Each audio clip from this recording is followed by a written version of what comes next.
السلام عليكم ورحمة الله.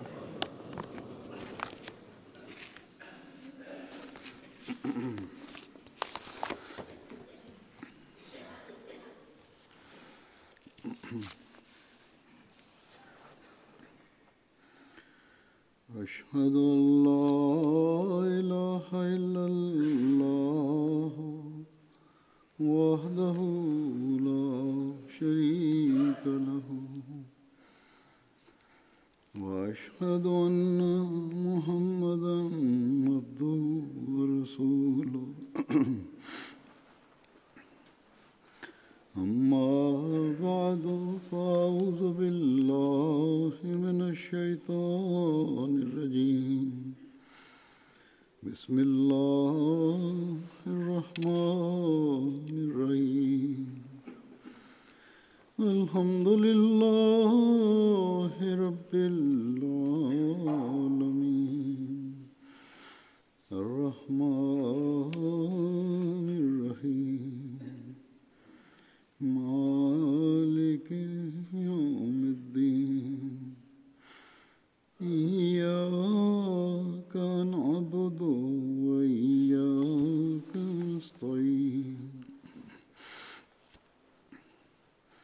اهدنا الصراط المستقيم صراط الذين أنعمت عليهم غير المغضوب عليهم ولا الضالين.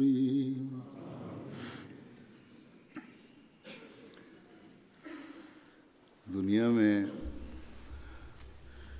मजलिसों की बहुत सी किस्में हैं. En ce monde, il existe diverses catégories d'assemblées ou diverses catégories de rencontres. Des rencontres qui sont organisées pour des buts divers. Il y a des assemblées consultatives dans lesquelles l'on délibère sur des objectifs matériels. Cela peut concerner la gestion des affaires de l'État, ou cela peut concerner une rencontre consultative entre des politiciens ou une rencontre consultative entre des businessmen ou pour discuter sur le sport ou le divertissement. On organise aussi des rencontres prétendument savantes et des comités délibèrent à ce propos.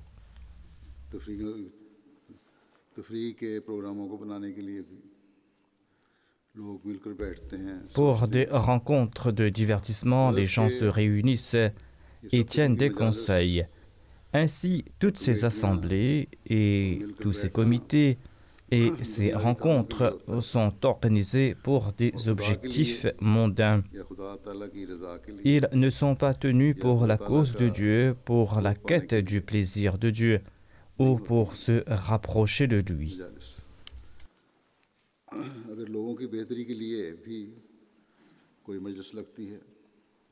S'il y a des rencontres où l'on délibère sur l'amélioration de la condition humaine, eh bien, elles concernent des buts temporels.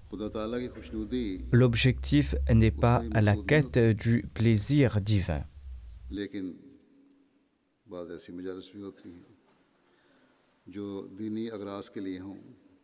Cependant, il existe aussi des rencontres à vocation religieuse, des rencontres où l'on se souvient de Dieu, où l'on délibère sur les moyens de rapprocher l'homme de Dieu, des rencontres où l'on délibère sur des moyens afin de progresser dans la spiritualité.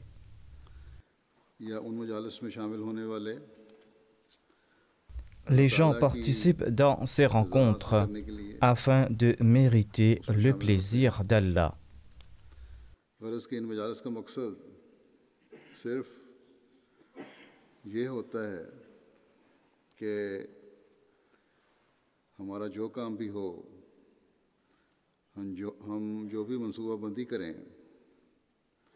Ainsi, ces assemblées et ces rencontres ont pour but L'acquisition du plaisir divin, ces assemblées et ces rencontres ont pour but le fait d'éviter toute forme de futilité. Pareilles rencontres plaisent à Allah.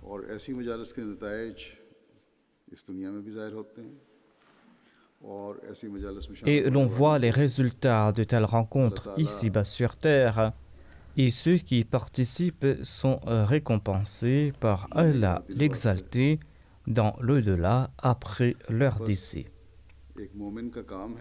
Ainsi qu'il s'agisse d'une rencontre à la maison avec son épouse et ses enfants, ou qu'il s'agisse d'une rencontre à l'extérieur, le croyant doit en tout lieu s'évertuer à chercher le plaisir d'Allah l'exalté. Il doit tout le temps s'évertuer à protéger sa condition spirituelle et à améliorer sa condition spirituelle. Le croyant doit améliorer sa condition et il doit tenter d'améliorer celle des croyants. L'assemblée d'un croyant, même si elle concerne en apparence ce bas monde, eh bien cette rencontre n'est pas exempte du souvenir de Dieu.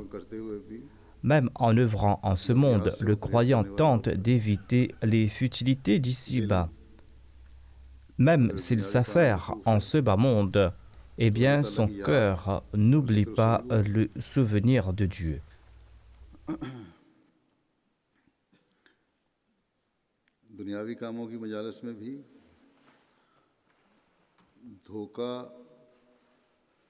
Dans les réunions d'ici-bas, le croyant ne confère pas pour tromper autrui ou pour usurper les droits d'autrui, même s'il est en train d'œuvrer en ce bas monde.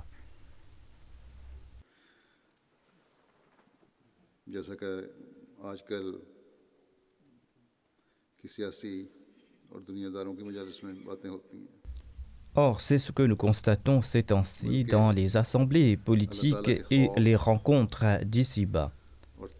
La crainte de Dieu et la taqwa sont les objectifs de ces réunions.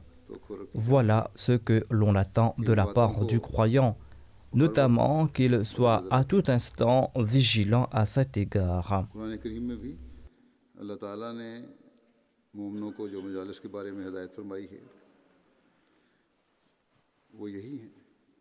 Dans le Saint-Coran, Allah l'exalté a donné des directives concernant les rencontres des croyants, notamment que de telles rencontres sont exemptes de la rébellion, des péchés, de la désobéissance du prophète. Ce sont des rencontres qui favorisent la taqwa.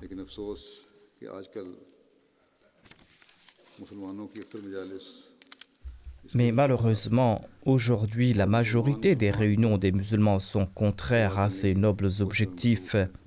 Ces musulmans, d'ailleurs, s'entretuent et complotent à cet effet. Allah, quant à lui, déclare dans le Saint-Coran « Ya ayyuhalladhina amanu idha tanajaytum, fala tatanajaw bil ithmi wal udwan, wa ma'asiyati rasoul, wa tanajaw bil birri wat taqwa, wattaqullaha alladhi ilayhi tuhsharun »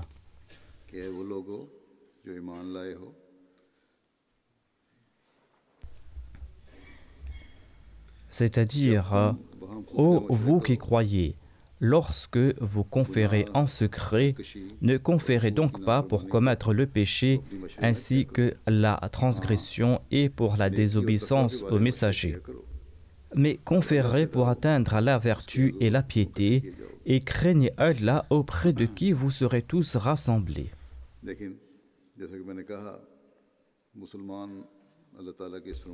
Mais tout comme je l'ai dit, les musulmans ont oublié ce commandement divin. Leur dissension a atteint son comble.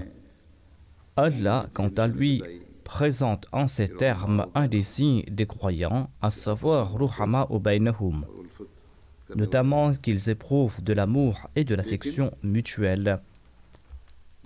Mais dans la réalité, les musulmans d'aujourd'hui sont à l'image des mécréants. L'image des mécréants que Dieu a brossé en ces termes Qulubuhum shatta, c'est-à-dire que leurs cœurs sont divisés. Dans leurs consultations, dans leurs rencontres avec les musulmans et les autres, dans leurs délibérations secrètes, eh bien, ils désobéissent à Allah et à son prophète, paix soit sur lui, et ils s'éloignent de la taqwa. La crainte de Dieu est inexistante chez eux. Dieu conseille en ces termes: craignez Allah auprès de qui vous serez tous rassemblés.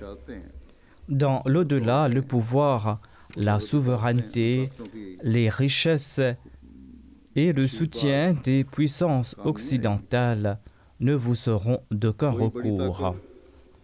Aucune grande puissance ne pourra vous protéger du châtiment découlant de la désobéissance de Dieu et de son prophète et de votre éloignement de la taqwa. En somme, ceux qui se disent musulmans, pour ensuite faire du monde leur objectif et pour courir derrière ce monde, eh bien, cela prouve qu'ils ne possèdent ni la foi ni la certitude en Dieu.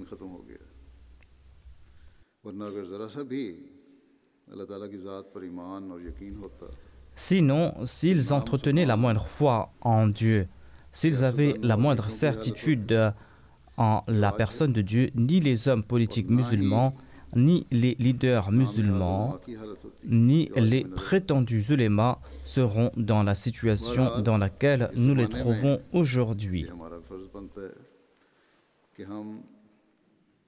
Ainsi, à notre époque, il nous incombe de nous débarrasser de pareilles idées. Il nous incombe d'accroître la crainte d'Allah, l'exalter, d'accroître la taqwa en nous. D'autre part, il nous incombe à nous d'expliquer aux musulmans non-ahmadis, d'expliquer à nos relations dans nos cercles respectifs, de leur expliquer que non seulement vont-ils s'asservir aux non-musulmans dans la condition dans laquelle ils se trouvent à présent, mais que de surcroît, s'ils persistent dans cette voie, ils vont aussi s'attirer à la colère d'Allah l'exalté.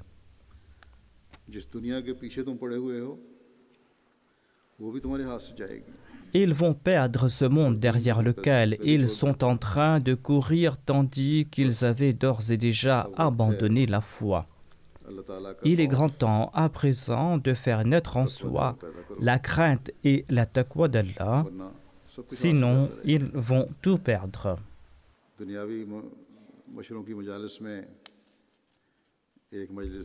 Parmi les rassemblements du monde, il y a celle des Nations Unies.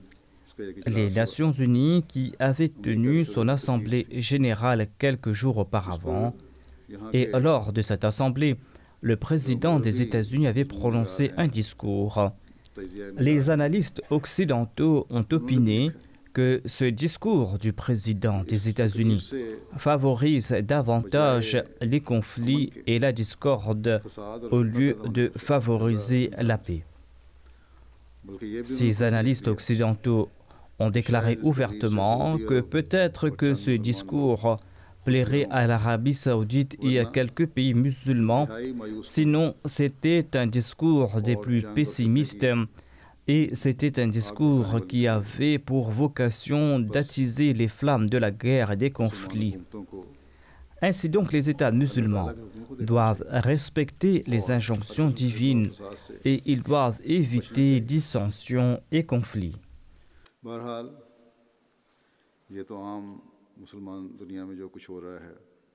En tout cas, je n'ai fait que brosser là le tableau de la situation du monde musulman en général.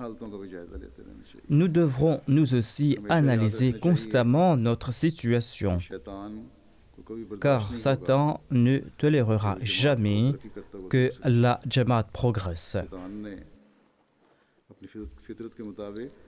Satan, en accord à sa nature, tentera de faire naître en nous la frustration et il tentera de semer la zizanie.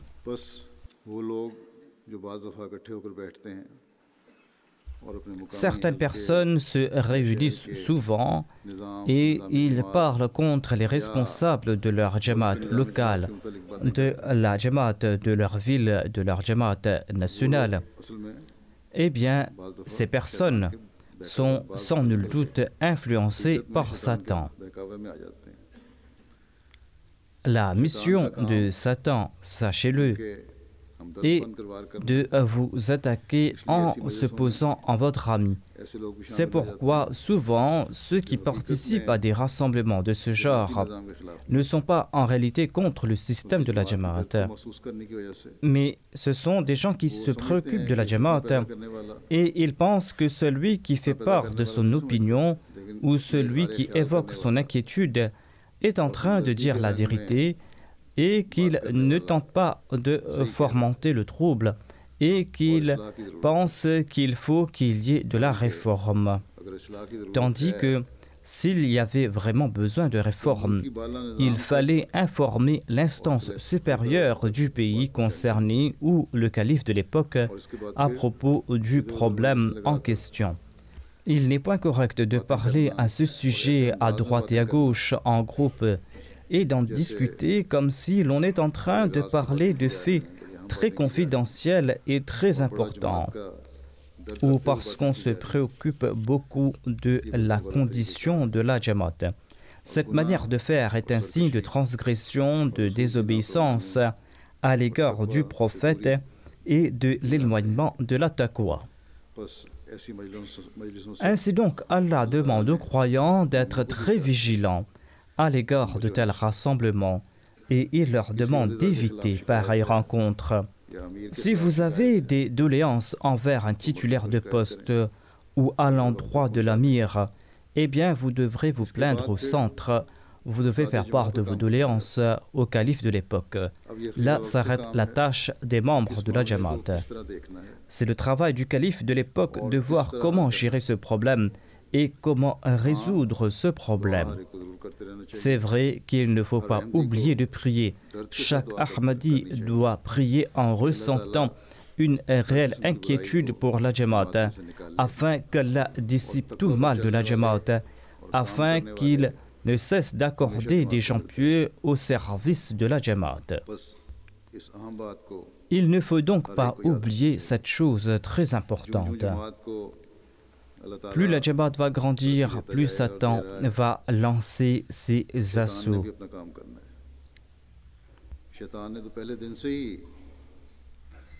D'ailleurs, dès le premier jour, Satan avait fait cette déclaration ouvertement devant Allah et il lui avait pris la permission de pouvoir tromper l'humanité, de pouvoir tromper les croyants.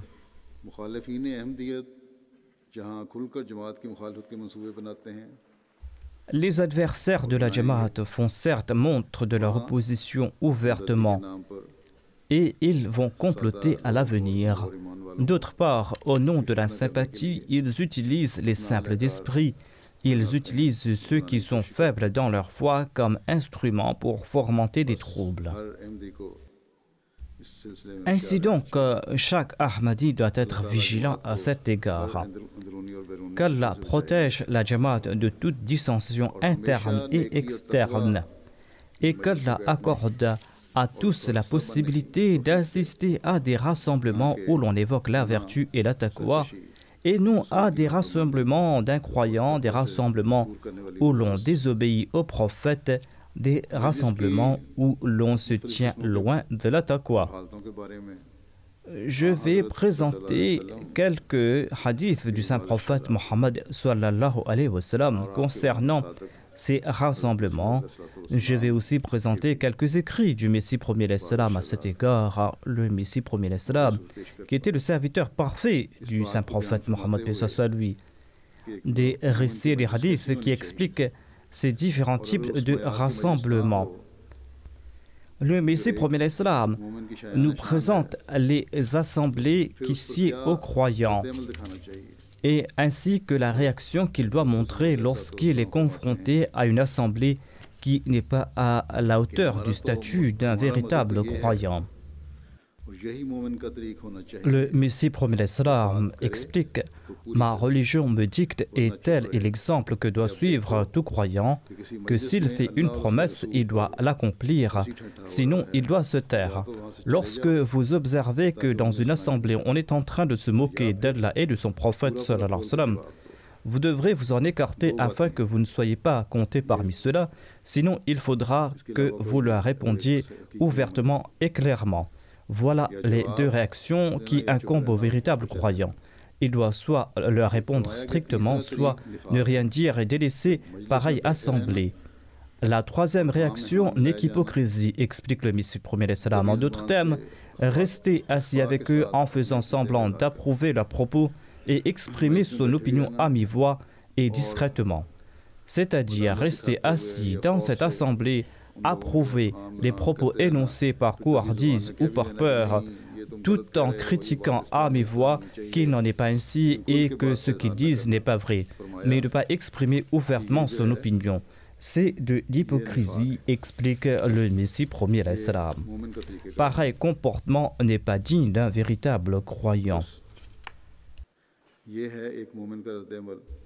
Voilà la réaction que doit montrer un croyant lorsqu'il est confronté à une assemblée où l'on se moque de la religion, où l'on est en train de comploter contre la religion, ou dans un rassemblement où, avec ruse, l'on est en train de faire naître des doutes dans les cœurs.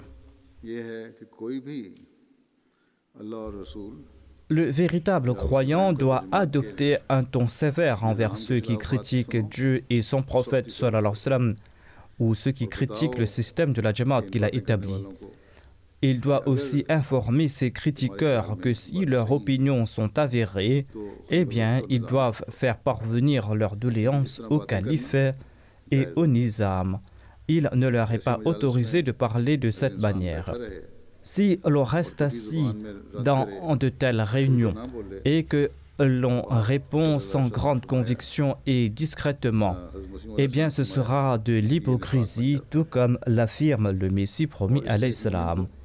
Et un croyant, quant à lui, doit s'en préserver. Il ne doit pas faire preuve de lâcheté à l'égard de la religion ou à l'égard du système de la Jamaat. Vous devrez faire montre de votre sens de l'honneur de ces deux façons. Soit vous leur répondez ouvertement, soit vous délaissez pareille assemblée. Voilà ce que Dieu nous prescrit comme réaction.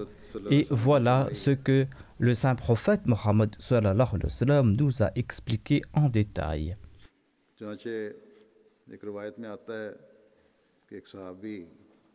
On rapporte qu'un compagnon est venu voir le saint prophète Mohammed sallallahu alayhi wa sallam et il lui a demandé de lui prodiguer un conseil.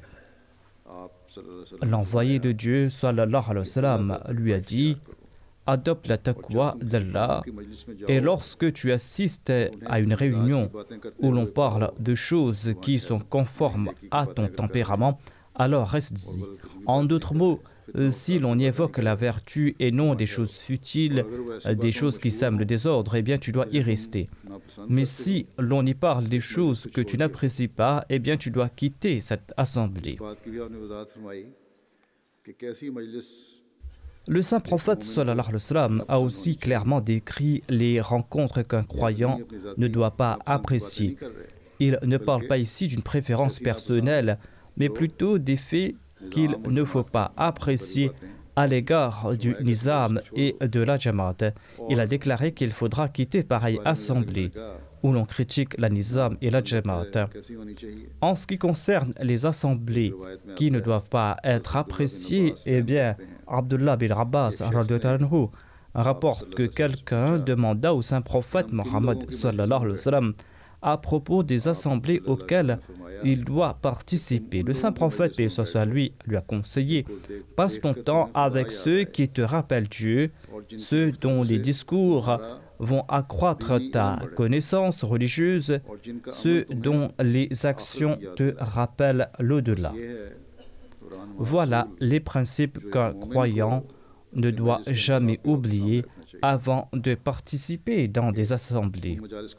L'on doit préférer les assemblées où l'on mentionne la personne de Dieu, où l'on évoque la gloire de la religion de Dieu des assemblées qui nous permettent d'augmenter notre connaissance religieuse.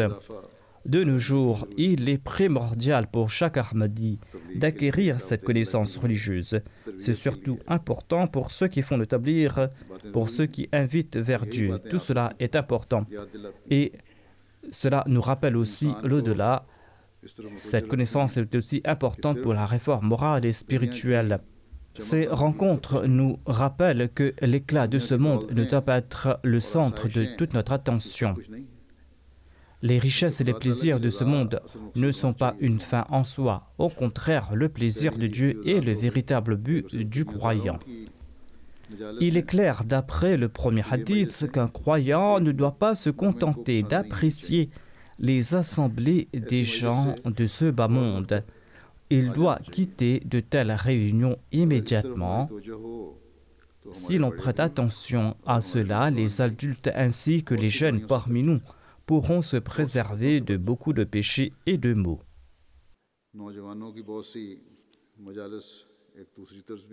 Et il y a aussi d'autres types de rassemblements dans lesquels les jeunes sont impliqués au nom de l'amusement, des rencontres où ils se divertissent.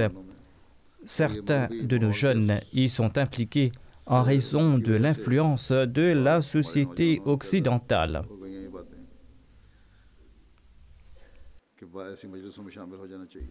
Ils pensent qu'ils doivent participer à de telles rencontres. Un jeune croyant doit toujours avoir à l'esprit qu'il doit éviter de participer à pareille assemblée et qu'il ne doit pas outrepasser certaines limites qui ont été prescrites.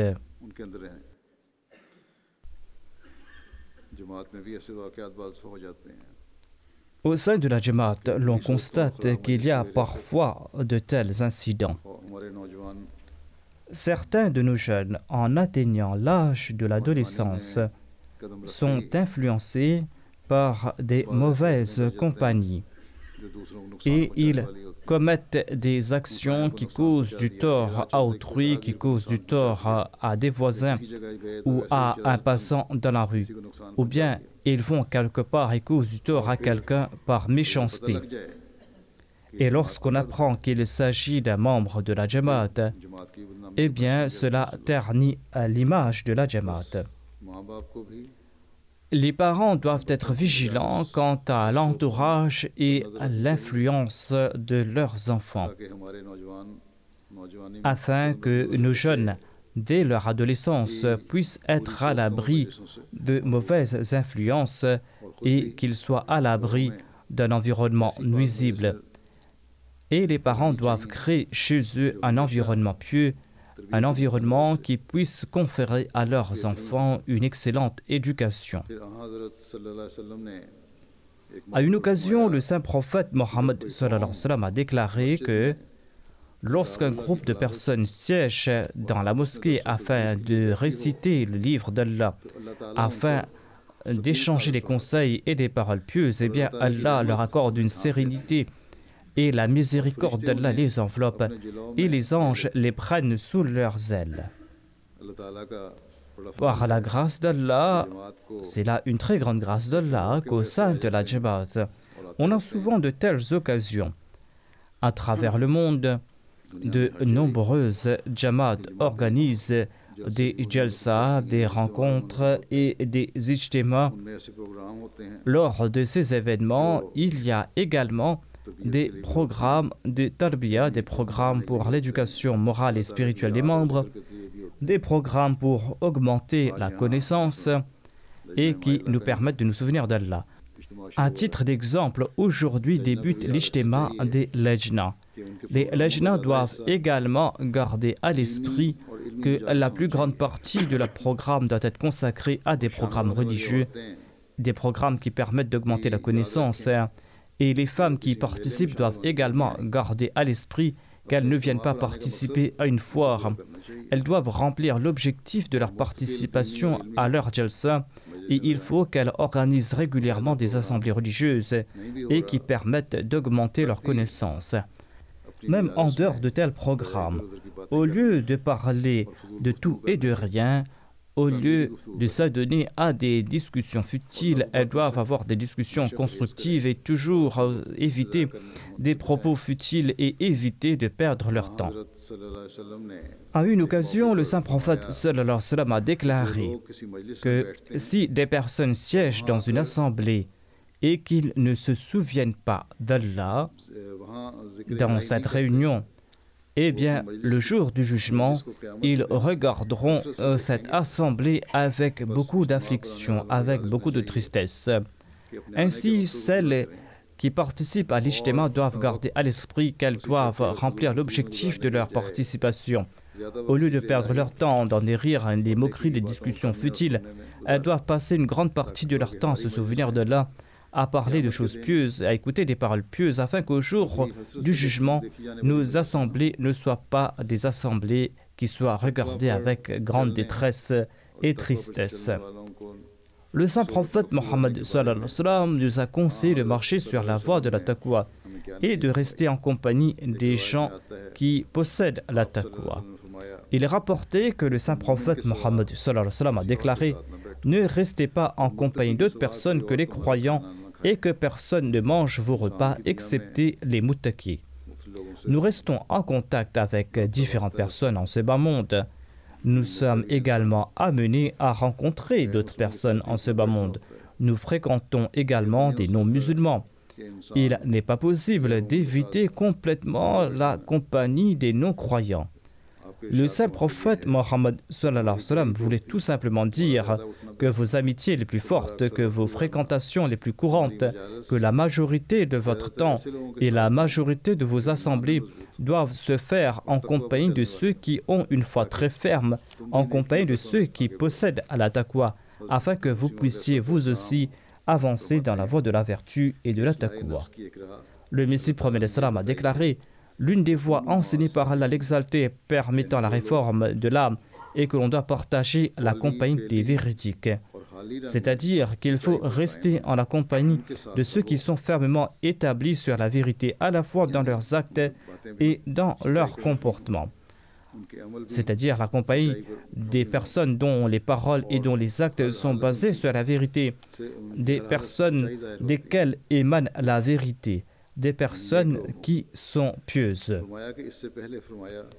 Avant ceci, dit le Messie prophète l'Islam, il est dit dans ce verset: Ya ayyuhalladhina amanu taqullah, c'est-à-dire, ô vous les croyants, adoptez la taqwa d'Allah. Cela signifie qu'il faut d'abord posséder la foi, ensuite il faut éviter les endroits où raille le mal et rester en compagnie des véridiques. Les fréquentations ont une grande influence et celle-ci se manifeste intérieurement. Si une personne va tous les jours auprès des prostituées et qu'il affirme ensuite qu'il ne commet pas de fornication, il faut lui répondre qu'il finira tôt ou tard par commettre l'adultère, la fornication. Car une mauvaise compagnie a une mauvaise influence. Les fréquentations ont un réel effet. De même, si une personne fréquente un bar, elle a beau prendre toutes les précautions et dire qu'elle ne boit pas de l'alcool, tôt ou tard, un jour, il finira par en boire. Il faut toujours éviter la mauvaise compagnie. Dans les affaires quotidiennes, nous sommes amenés à rencontrer des gens, comme je l'ai dit, nous avons des contacts avec des non-musulmans. Mais il ne faut pas dépasser certaines limites dans ces relations. Il ne faut pas commencer à assister à leurs assemblées futiles, car de nombreux maux trouvent leur origine dans ces rassemblements.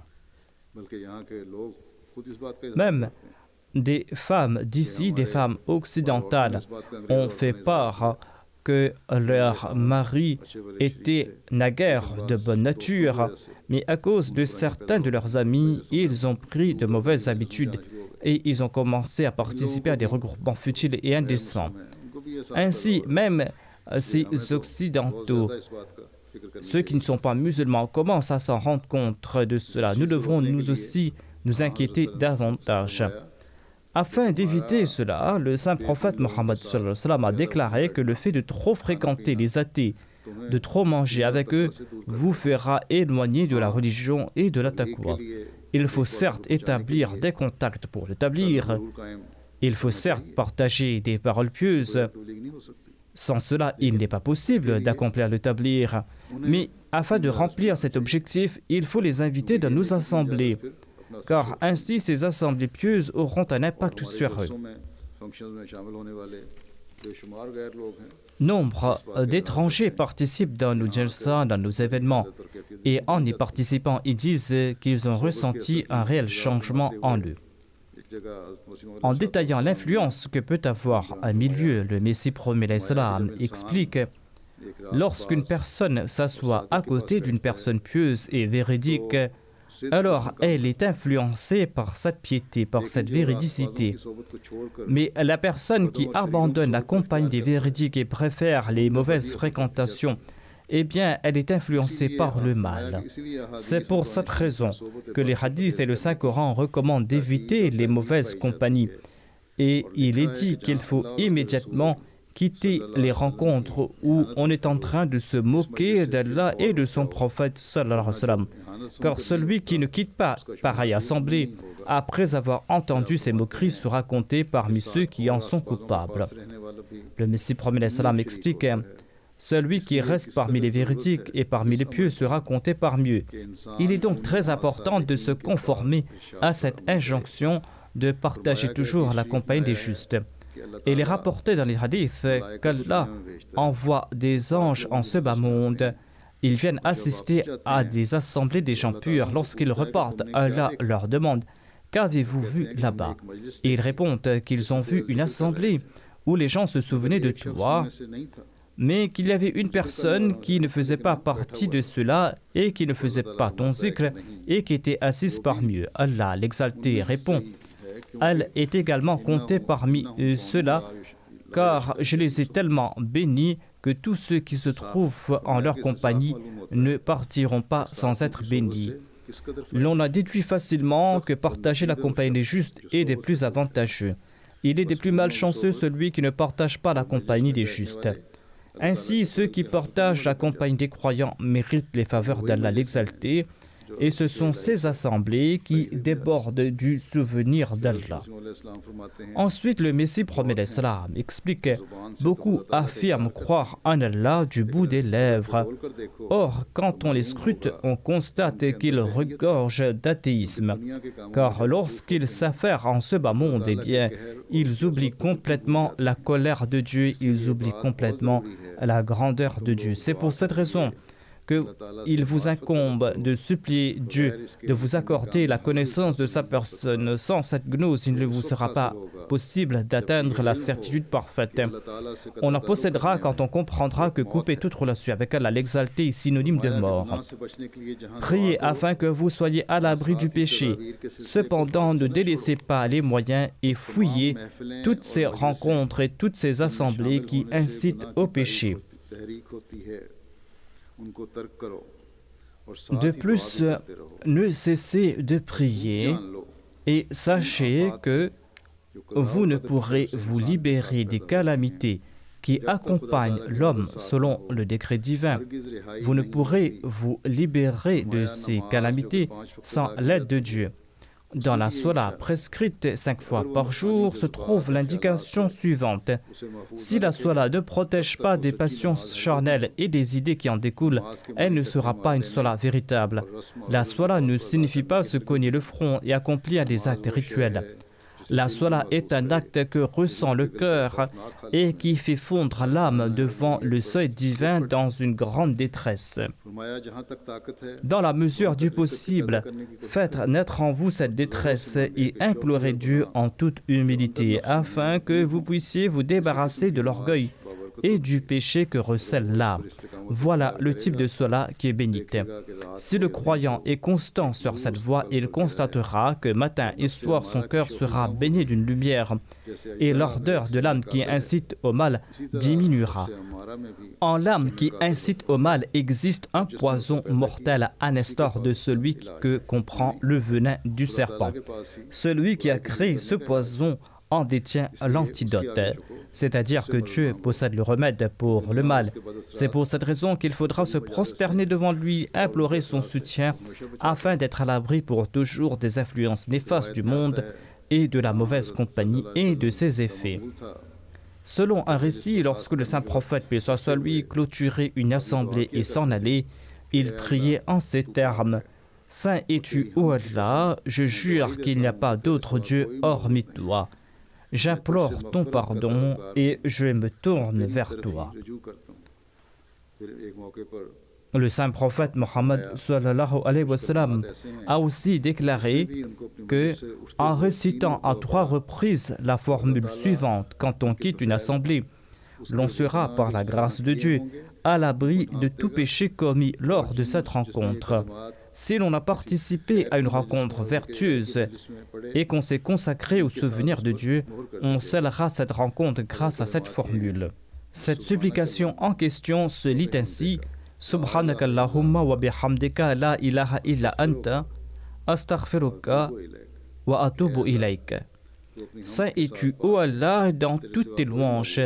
Il n'y a pas d'autre Dieu hormis toi. J'implore ton pardon et je me tourne vers toi. Protège-moi des mauvaises conséquences des actions déplaisantes de ma part. Grâce à cette prière, l'on sera à l'abri des mauvaises conséquences de ces actions et grâce à cette prière, l'on profitera dans une grande mesure des bénédictions découlant des assemblées vertueuses. Tout comme l'explique le Messie premier l'Islam, sans l'aide de Dieu, l'on ne sera pas à l'abri des mauvaises conséquences de ces actions. C'est pour cette raison qu'il faudra constamment implorer le soutien divin. Qu'Allah fasse que nous soyons toujours à l'abri de toute mauvaise assemblée. Si jamais l'on y a participé par ignorance, que l'on soit à l'abri de ces mauvaises conséquences et que nous soyons toujours en quête de ces assemblées vertueuses, que nous y participions et que nous puissions profiter de leur pureté et des faveurs divines qui en découlent. Que nous soyons toujours à l'abri des assauts de Satan et qu'Allah nous accorde sa miséricorde et son pardon. Et que nous soyons toujours attachés à la Nizam et Jamaat et au califat, que nous soyons toujours à l'abri des méfaits de tout fauteur de troubles. Après la Salat de Juma, je vais diriger la prière funéraire en absence de feu M.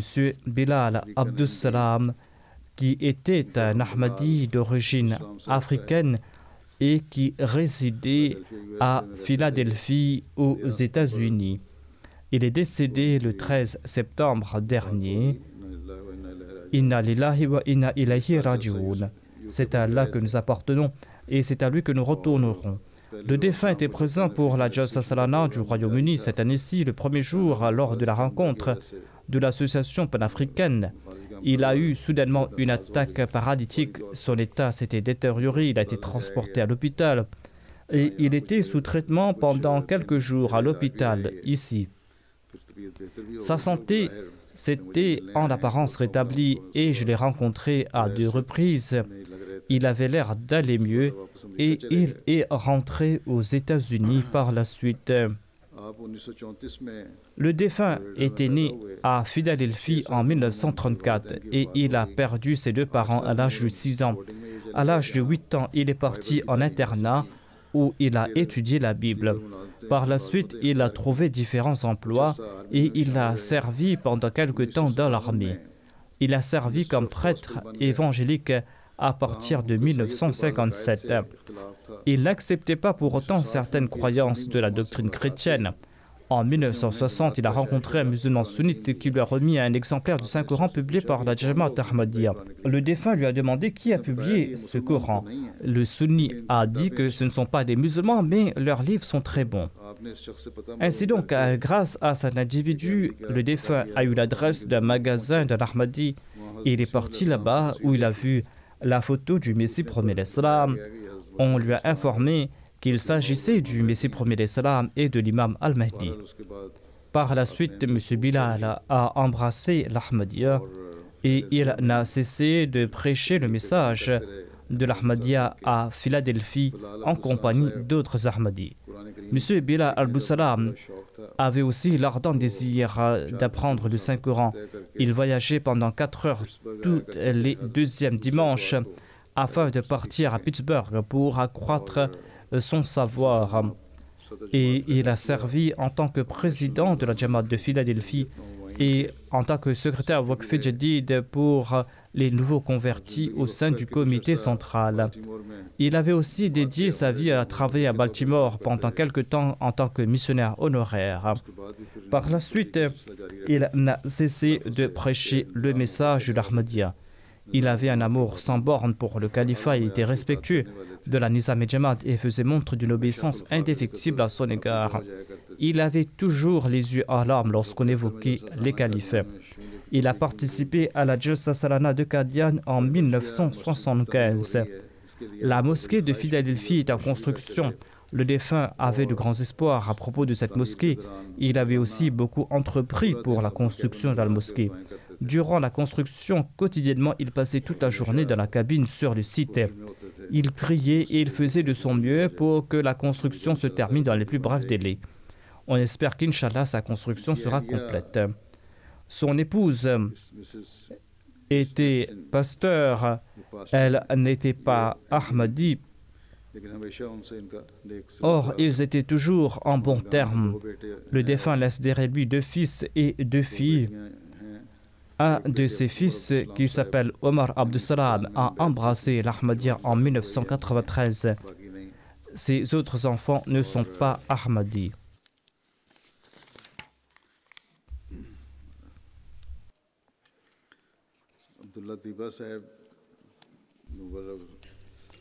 Monsieur Abdullah Diba travaille comme missionnaire aux États-Unis. Il relate à propos du défunt: il était un membre très actif de la Jamaat des États-Unis. Il était d'une grande courtoisie, apprécié de tous, aimant et sincère. Il aidait tout le monde et il était en tête de liste parmi ceux qui œuvraient pour la Jamaat. Il avait une relation spéciale avec les jeunes.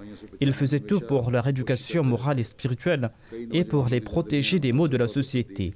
Il a pu apporter des changements profonds dans la vie de plusieurs jeunes et les encourager à suivre la bonne voie.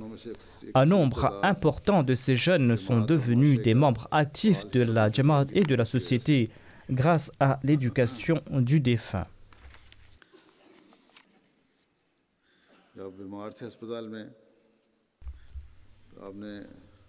Lors de son hospitalisation, il demandait toujours qu'une copie du Saint-Coran soit à son chevet.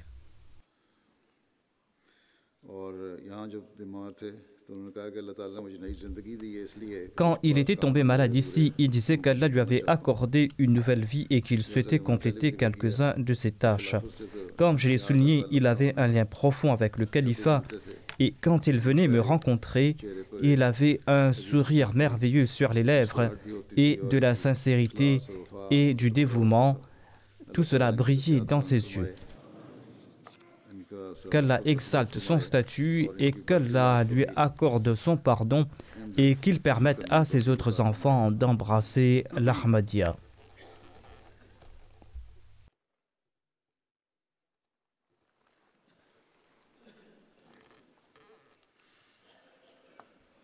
Alhamdulillah, nahmaduhu wa nasta'inuhu wa nastaghfiruhu. ونؤمن به ونتوكل عليه ونعوذ بالله من شرور أنفسنا ومن سيئات أعمالنا من يهده الله فلا مضل له ومن يضلل فلا هادي له ونشهد أن لا إله إلا الله ونشهد أن محمدا عبده ورسوله عباد الله رحمكم الله إن الله يأمر بالعدل والإحسان وإيتاء ذي القربى وينهى